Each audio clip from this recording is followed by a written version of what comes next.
Hello everyone, this is Kanishk Jain. Alpha Plus classes में आपका हार्दिक स्वागत है। अगर आपने चैनल को सब्सक्राइब नहीं किया है तो चैनल को सब्सक्राइब करें और बेल आइकन को प्रेस करें ताकि आप हमारे लेटेस्ट वीडियो को देख सकें। स्टार्ट करते हैं 9th क्लास मैथ प्रमेय 7.5 को RHS सर्वांग समता नियम। ठीक है, ये नियम क्या कहता है? यदि किसी समकोण त्रिभुज में एक त्रिभुज का कर्ण और एक भुजा क्रमशः दूसरे समकोण त्रिभुज के कर्ण तथा एक भुजा के बराबर है तो दोनों समकोण त्रिभुज जो है सर्वांगसम होते हैं। ये हमें सिद्ध करना है। RHS का मतलब ये बताइए, राइट एंगल हो गया या एक का हाइपोटेनस हो गया और ये साइड्स हो गया। देखिए, समकोण त्रिभुज जिसका एक कोण 90 डिग्री का होता है, पहली बात हो गई। ठीक है, ये एक का आपका 90 डिग्री हो गया एक कोण, तो आपका समकोण हो गया, समकोण त्रिभुज हो गया। ठीक है ना। अच्छा, 90 डिग्री के सामने वाली भुजा कर्ण होती है, तो इसके सामने वाली भुजा कर्ण हो गई। कर्ण को ही हम इंग्लिश में क्या कहते हैं? हाइपोटेनस कहते हैं। ठीक है, और जो भुजा होती है, ये भुजा हो गई, इस भुजा को मतलब भुजा को क्या कहते हैं? हम इंग्लिश में साइड्स कहते हैं। ठीक है, तो इन्होंने क्या कहा, इसको हम नाम दे देते हैं, इसको A, B, ये C, ये D, ये E और ये आपका F। तो इन्होंने क्या क्या दिया है? इन्होंने जो AC है वो बराबर दिया है DF के। ठीक है, ये कौन क्या दिए हैं? 90 डिग्री दिए हैं आपके। ठीक है, कौन ABC और कौन DEF, और BC भुजा को EF के बराबर दिया है। ठीक है, अब हमें इन दोनों त्रिभुजों को समकोण त्रिभुजों को जो है सर्वांगसम सिद्ध करना है। आइए देखते हैं कैसे करते हैं। चलिए, सबसे पहले हम इसमें लिख लेते हैं दिया क्या है।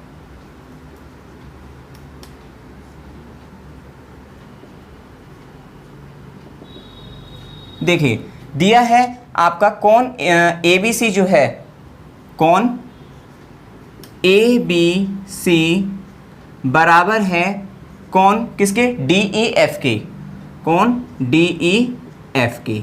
ठीक है, और बराबर कर दो 90 डिग्री, 90 डिग्री। ठीक है, और फिर उसके बाद क्या दिया है? AC बराबर किसके है? DF के है। AC बराबर है DF के, DF के। ठीक है, AC DF के बराबर है, और उसके बाद BC बराबर किसके है? EF के है। BC बराबर है EF। क्लियर हो गई इतनी बात? चलिए, ये दिया है, अब सिद्ध क्या करना है? सिद्ध करना है, सिद्ध करना है त्रिभुज ABC, त्रिभुज ABC सर्वांगसम है किसके? त्रिभुज DEF के, त्रिभुज DEF के। ये सिद्ध करना है आपको। ठीक है, अब उसके बाद हम क्या करते हैं? अब हम रचना कर लेते हैं। रचना देखिए, ये जो प्रमेय है आपकी 7.5 जो है, ये 7.4 की तरह है। इसमें रचना भी हम इसी प्रकार से करेंगे। रचना कैसे करेंगे? ये जो DE भुजा है इसको हम जो है, क्योंकि DEF हो गया, इसको हम G तक इस प्रकार से बढ़ा लेते हैं आगे। ये देखो G तक इसको हम इस तरह से बढ़ा लेते हैं। ठीक है, कि जो ये GE है, कि ये जो भुजा GE बन जाएगी वो AB के बराबर है। ठीक है, यही हमारी रचना है, और उसके बाद GF को हम मिला देते हैं ऐसे। ठीक है, अब ये भुजा भी सीधी आई, जो E से G तक आई, तो हम ये वाला कोण क्या होगा? ये भी 90 डिग्री है सीधी से, ये भी आपका 90 डिग्री हो गया, 90 डिग्री हो गया। तो अब हम यहाँ लिखते हैं, रचना में लिख देते हैं कि भुजा DE को, भुजा DE को G तक इस प्रकार बढ़ाया, इस प्रकार बढ़ाया कि GE बराबर AB, GE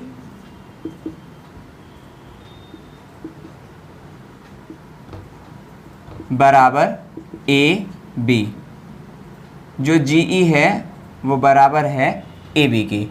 ठीक है, और उसके बाद हमने क्या कर दिया? GF को मिला दिया, GF को मिलाया।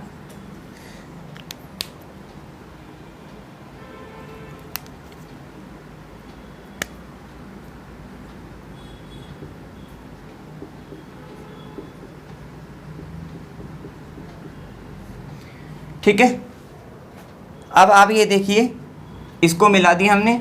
अब ये वाली भुजा जो है ये किसके बराबर हो गई? ए बी के। ठीक है, ये वाला जो कोण है वो किसके बराबर हो गया? इस वाले कोण के। और ये वाली भुजा किसके बराबर है? इस वाली भुजा के, क्योंकि ये दिया है आपको बी सी बराबर ई एफ। तो अब ये दोनों उसको हम भुजा कोण भुजा से क्या कह सकते हैं? सर्वांगसम कह सकते हैं। आपको ये भुजा कोण भुजा से इसको हम सर्वांगसम कह सकते हैं। देखते हैं कैसे। त्रिभुज ए बी सी और त्रिभुज जी ई एफ को हम ले लेते हैं। ठीक है, उपपत्ति त्रिभुज कौन कौन से? ए बी सी व त्रिभुज जी ई एफ में सबसे पहले ए बी बराबर किसके है? जी ई के रचना से। ए बी बराबर किसके है? जी ई के रचना से हो गया। ये आपकी क्या होगी? भुजा हो गई। फिर हमने क्या करा? कौन ए बी सी जो है, कौन ए बी सी बराबर है कौन किसके? जी ई एफ के। कौन जी ई एफ के। ये कौन कैसे बराबर है? क्योंकि ये 90 डिग्री है आपका। फिर तीसरा कौन हो गया? भुजा होगी, कौन हो गया? अब भुजा बी सी बराबर किसके है? ई एफ के। समझ में आ रहा है ना? बी सी बराबर है ई एफ के। ठीक है, बी सी बराबर है ई एफ के। ये कैसे है? बी सी बराबर ई एफ दिया है, तो आप ब्रैकेट में लिख लीजिए इसको, दिया है।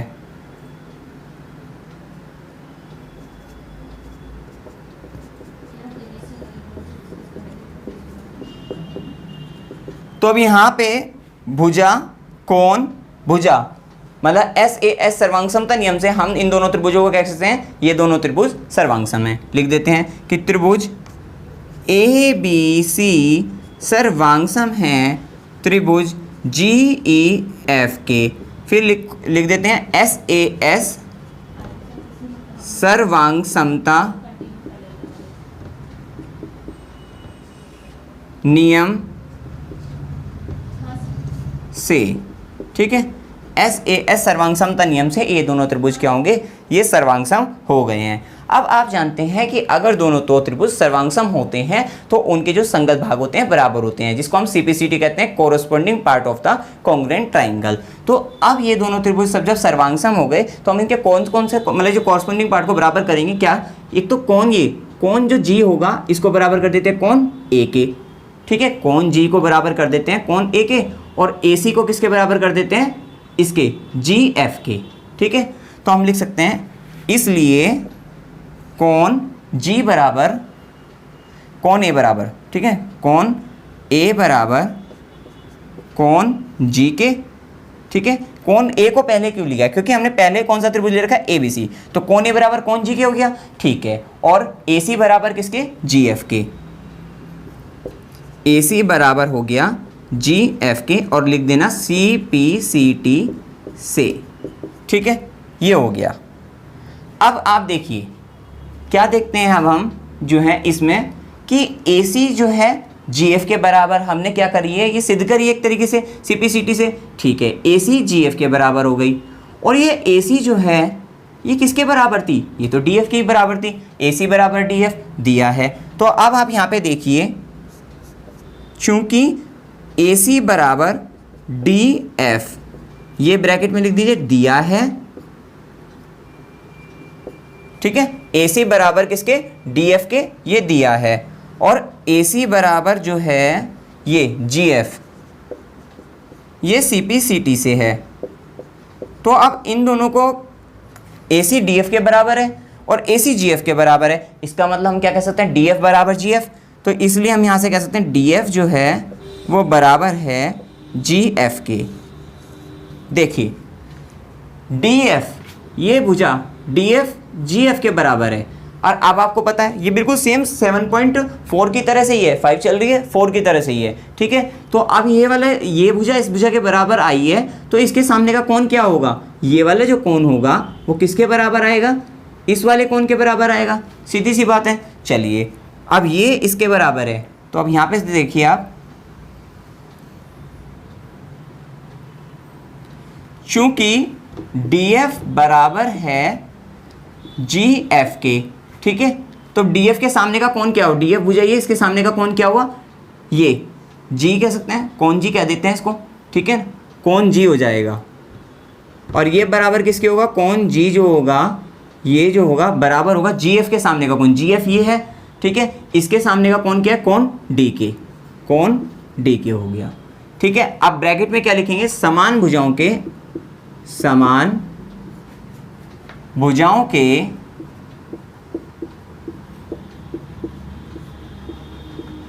आमने सामने के कौन समान होते हैं, आमने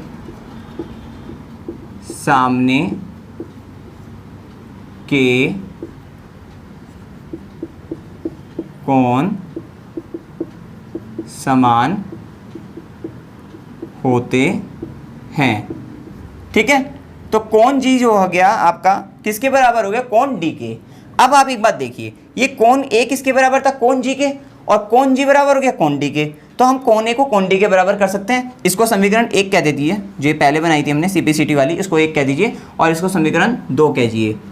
और आप लिख दीजिए समीकरण 1 व 2 से क्या होगा, कौन A बराबर कौन D के, ठीक है। और हमें क्या करना था, मैंने शुरुआत में हमने यही बता दिया था कि हम इन कोनों को बराबर कर लेंगे, कौन A बराबर कौन D के जो है, ठीक है। हमें इन्हीं के बराबर करना था, क्योंकि ये कौन बराबर होने से क्या होगा, हम यहाँ पे क्या कर देंगे, हम यहाँ पे कौन भुजा कौन का नियम से हम इसको सर्वांग सिद्ध कर देंगे, ठीक है ना। क्योंकि ये क्या होगा भाई, एक कौन तो पहले ही 90 था, ठीक है, इसके बराबर हो गया, एक भुजा इसके बराबर लेके, और एक कौन, क्योंकि एक तो हम बराबर कर देंगे किससे, SAS से कर सकते हैं। तो अब हम क्या करेंगे, कौन A बराबर कौन D, आगे नहीं, कौन A बराबर जो है कौन D। अब क्या करेंगे, दोनों त्रिभुजों में ले लेते हैं, त्रिभुज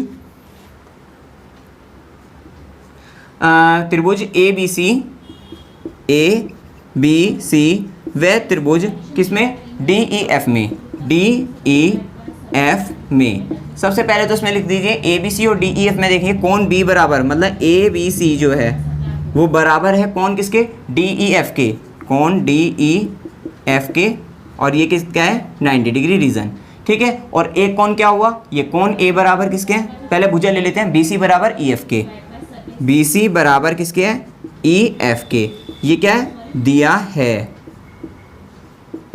और तीसरा क्या ले लेंगे हम इसमें, BC बराबर EF के दिया है, और तीसरा कौन क्या है, कौन A बराबर कौन D के, कौन A बराबर कौन D। ये कौन A बराबर कौन D कहाँ से सिद्ध किया है, अभी सिद्ध किया है। तो अब इन तीनों से क्या कर सकते हैं, ये कौन, ये भुजा और ये कौन, ठीक है। तो हम यहाँ से कह सकते हैं कि त्रिभुज ABC ये सर्वांग है त्रिभुज DEF के, कैसे, ASA कौन भुजा कौन, सर्वांग समता कौन भुजा कौन, एक सेकेंड, त्रिभुज ABC सर्वांग सम है त्रिभुज DEF के ASA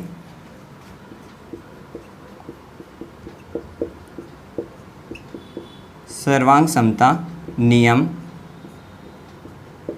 से। यही सिद्ध करना था हमें, इति सिद्धम।